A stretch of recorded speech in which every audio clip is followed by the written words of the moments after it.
Bismillahirrahmanirrahim. Jadi ini kabar gembira. Kalau di antara kita ada yang belum bisa mengumrahkan orang tua kita dan belum bisa untuk menghajikan orang tua kita karena terbatasnya uang tabungan kita, bukan berarti kamu belum berbakti kepada orang tuamu. Dan tidak usah kamu sedih dibandingkan dengan mungkin temanmu yang sudah bisa mengumrahkan orang tua mereka.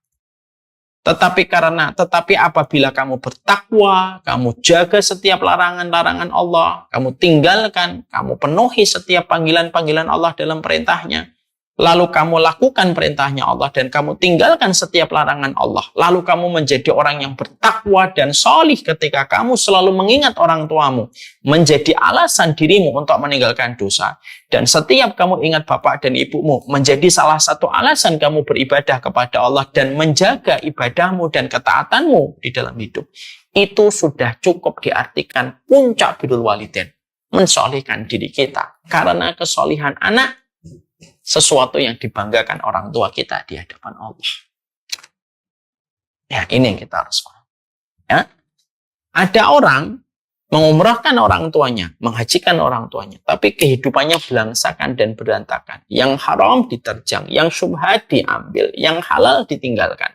Walaupun dia menghajikan orang tuanya, tapi ketika pola hidupnya menentang Allah, maka sesungguhnya arti hadiah umrah yang dia berikan kepada orang tua itu tidak terlalu berharga. Karena yang paling berharga adalah kesolihan anak di dalam hidupnya, menjadi sesuatu yang kelak dibanggakan orang tua di hadapan Rabb-nya. Ini yang kita harus paham. Ya. Makanya akhirnya bagaimana kita itu mensolihkan diri kita. Dan ini merupakan perkara pertama yang harusnya kita selalu usahakan diri kita. Tidak ada optimalisasi anak kalau dia ingin berbakti kepada orang tua, itu adalah solihkan dirimu. Karena kesolihan itulah harga yang paling mahal yang dimiliki seorang bapak dan seorang ibu dalam perjalanan hidupnya ketika berjumpa dengan Allah. Kenapa? Anak itu bagian dari apa yang diusahakan. Kesolihan anak itu bagian dari apa yang diusahakan oleh orang tua mereka.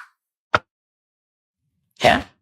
Makanya sering kita menjumpai, saya lebih senang anak saya biasa, standar finansialnya, tapi solih, daripada anak saya kaya raya tetapi dia tidak solih. Ini yang benar, jangan dibalik. Saya lebih baik anak saya kaya raya walaupun tidak solih daripada anak saya solih tapi tidak kaya raya. Jangan itu. Makanya akhirnya yang pertama adalah mensolihkan anak kita.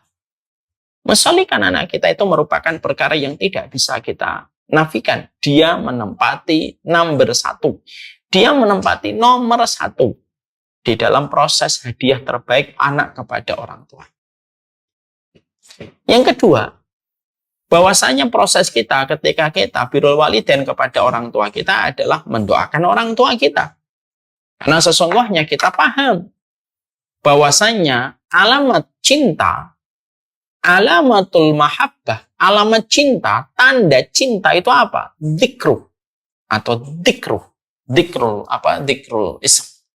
Alamat cinta atau indikator cinta itu adalah menyebut namanya. Dan tidak ada yang kita harapkan kecuali adalah bagaimana kita menyebut nama orang tua kita di hadapan Rabb yang menguasai alam semesta. Pilihlah waktu yang mustajab. Sertakan nama mereka di dalam doa-doa panjang kita kepada Allah. Karena sesungguhnya doa itu membuka pintu langit. Dan doa itu memberikan keberkahan yang tiada tara kepada orang tua tercinta dan terkasih yang ada di hati kita. Karena sesungguhnya doa itu memberikan keberkahan yang besar. Doakan semoga mereka disolihkan oleh Allah. Doakan semoga mereka diwafatkan pada kondisi husnul khatimah. Doakan semoga mereka itu dipanjangkan usianya dalam taat. Doakan supaya mereka diberikan keberkahan dalam setiap kehidupan mereka. Dan doakan supaya mereka dipanjangkan dan dilapangkan kubur mereka. Dan diharamkan kulit mereka dari api neraka dan azab kubur. Ini merupakan salah satu di antara hal yang kita harus pahami. Itu termasuk birrul walidain. Dan sesungguhnya kita harus paham, saya sudah menyampaikan, kalau kita mencintai orang tua kita, membuat status di Instagram, ataupun membuat postingan tentang orang tua kita. Membuat kalimat-kalimat puisi yang begitu indah. Tapi kita tidak pernah menyebutkan dan jarang sekali menyebutkan nama orang tua kita di hadapan Allah sebagai Rabb yang menciptakan alam semesta. Maka birrul walidain kita ini setengah hati. Birrul walidain kita itu setengah hati. Karena apa? Cinta itu perlu bukti. Dan bukti cinta, ketulusan, dan kejujuran kita kepada orang tua kita adalah menyebutkan namanya. Di waktu sujud, menyebutkan namanya. Di waktu kita tasyahud akhir sebelum kita salam. Menyebutkan namanya ketika kita sedang berbuka puasa, lalu meminta supaya orang tua kita dilapangkan kuburnya. Mendoakan ketika waktu hari Jumat sebelum tenggelamnya matahari. Mendoakan di waktu sepertiga malam. Mendoakan di depan multazam. Mendoakan di atas raudhah. Maka itu merupakan tanda birrul walidain manusia kepada Rabb. Itu tanda birrul walidain manusia kepada bapak dan ibu tercinta dan terkasih. Ya. Jangan bosan. Makanya maaf ya. Kalau kita mendapati ada orang sudah ditinggalkan orang tuanya, kenapa memori kesedihan kita tidak bisa hilang 100%? Sesekali kita tetap meneteskan air mata, sesekali kita tetap ingat orang tua kita. Kenapa begitu? Karena Allah tidak menghilangkan seluruh memori kita bersama orang tua kita. Walaupun orang tua kita sudah wafat begitu lama. Supaya ketika kita teringat, kita rajin mendoakan dan menyertakan namanya di hadapan Allah. Kita kalau berteriak, teriakan kita tidak nyampe kepada bapak dan ibu kita di dalam kubur. Kita kalau hanya menuliskan puisi-puisi dan saja indah tentang orang tua kita tidak akan paham dan tidak akan tahu apa yang kita tulis tentang mereka. Tapi kalau kita mendoa, suaranya lirih di sepertiga malam, suaranya lirih di balik sujudnya, doa itu nyampe kepada orang tua kita. Menembus, melebihi kekuatan cahaya manapun doa itu. Dan nyampe kepada orang tua kita. Ya. Makanya kita mendapati di dalam salah satu riwayat ada seorang wanita ditinggikan derajatnya di surga, ditinggikan derajatnya di surga, sampai wanita ini bertanya, "Loh, apa yang tersisa dari amalku sampai engkau masih sisakan aku? Dengan amalku engkau tinggikan derajatku di surga. Loh, yang tersisa apa ini? Yang tersisa apa dari amalku ini?" Maka dijawab oleh Allah, ini karena istighfar anakmu yang solih yang terus memintakan ampunan kepada dirimu tanpa bosan. Rabbana firli wali walidayya walil mu'minina yauma yaqumul hisab. Ya Allah, ampunilah aku, ampunilah kedua orang tuaku, ampunilah orang yang beriman pada waktu ditegakkannya hisab kepada seluruh manusia. Ini yang kita harus paham. Ini yang kedua. Yang ketiga yang kita harus paham adalah memberikan yang terbaik. Tidak gampang beralasan. Ketika kita tidak gampang menolak, tidak gampang berkilah atas keinginan orang tua, tapi betul-betul memberikan yang terbaik. Karena sesungguhnya kita memahami betul bahwasanya dalam kehidupan kita ini terkadang memiliki 1000 alasan untuk menolak apa yang disampaikan dan apa yang diinginkan oleh orang tua kita. Padahal, kata birrul walidain itu bergandeng dengan kata ihsan. Wabil walidaini ihsana. Ihsana itu artinya apa sih? Yaitu adalah ihsan itu adalah memberikan puncak kebaikan. Itu ihsan. Puncak kebaikan itu ihsan. Artinya, birrul walidain itu tidak akan pernah terwujud pada tindakan seorang anak sampai dia dinilai oleh Allah dengan sifat birrul walidain dia, sampai dia itu memberikan yang terbaik, tidak gampang menolak dan tidak gampang beralasan atas apa yang menjadi permintaan orang tuanya, selama permintaan orang tuanya itu dalam perkara-perkara yang masih diperbolehkan oleh syariat.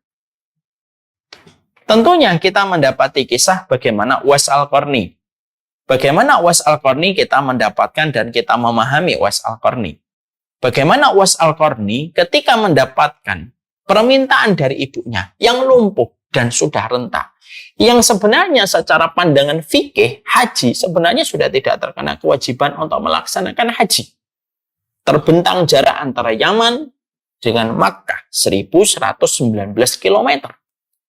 Tapi ketika ibunya meminta untuk pergi haji, Uwais Al-Qarni tidak menampik, tidak menolak. Beliau membeli anak sapi, dia belajar untuk menggendong anak sapi itu, dia belajar naik ke bukit, turun ke bukit. Dan itu dilakukan sampai anak sapi itu besar. Seiring dengan besarnya anak sapi, semakin mengokohkan otot-ototnya Uwais Al-Qarni. Dan akhirnya Uwais Al-Qarni setelah merasa kuat, tenaganya kuat, staminanya sudah mencukupi, akhirnya dia melaksanakan perjalanan haji, digendong ibunya. Bukan 1 kilo, bukan 2 kilo, bukan 3 kilo. 1119 kilometer antara Yaman sampai Mekah. Yaman sampai Mekah 1119 kilometer.